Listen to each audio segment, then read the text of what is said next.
Have you ever noticed this strange pattern? The more you care, the more tired you feel.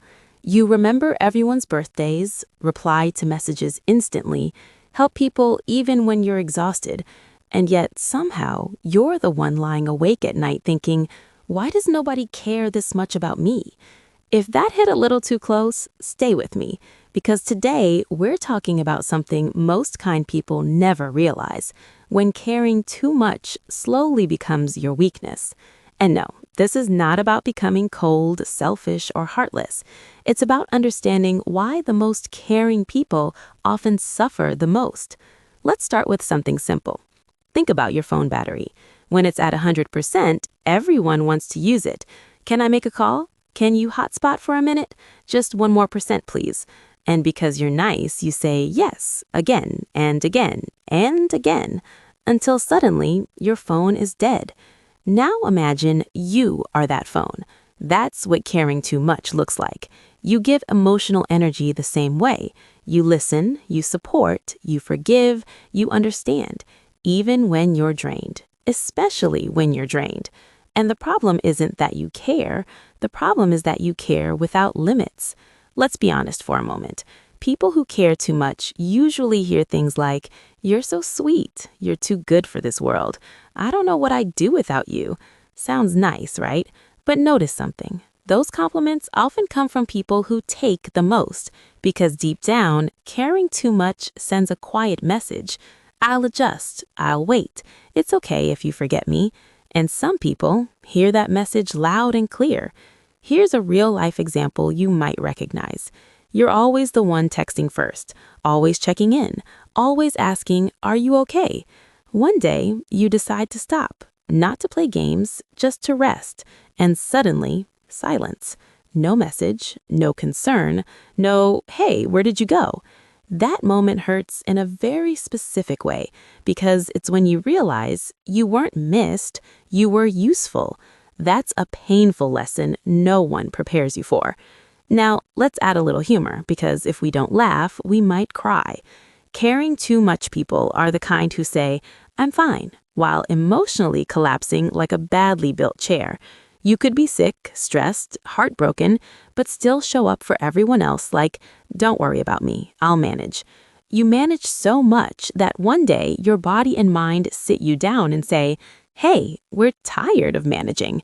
Burnout, resentment, emotional exhaustion, not because you're weak, but because you were strong for too long. Here's the uncomfortable truth. When you care too much, you start tying your self-worth to how useful you are to others. If they're happy, you feel valuable. If they're upset, you feel like you failed. If they leave, you blame yourself. And slowly, without realizing it, your happiness depends on people who are not managing it carefully. That's dangerous, because most people are busy managing their own lives. They're not sitting around thinking, "Am I draining this person emotionally?" They just take what's available.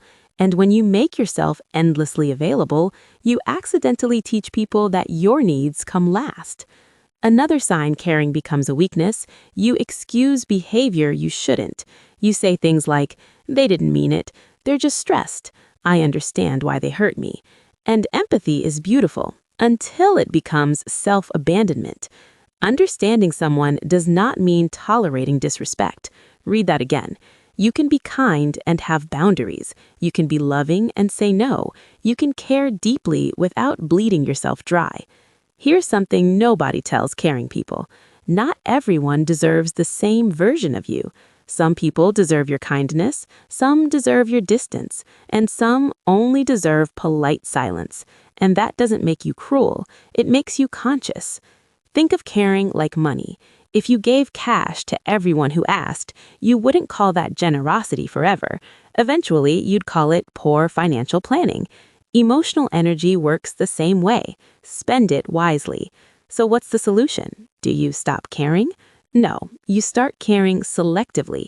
You start asking questions like, do they show up for me too? Do I feel safe being honest with them? Am I exhausted after every interaction?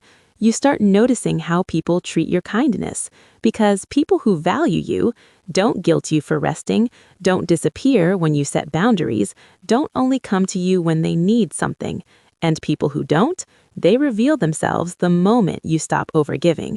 And yes, it might feel lonely at first, because when you stop being everything for everyone, some people will leave. But the ones who stay, those relationships feel lighter, healthier, real. Here's the most important thing to remember.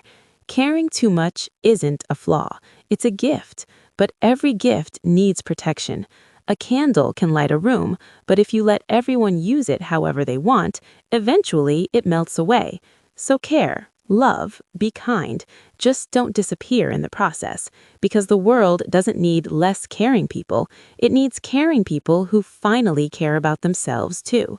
And if you've been that person, the one who gives, understands, and holds everything together, maybe it's time someone held space for you, even if that someone is you.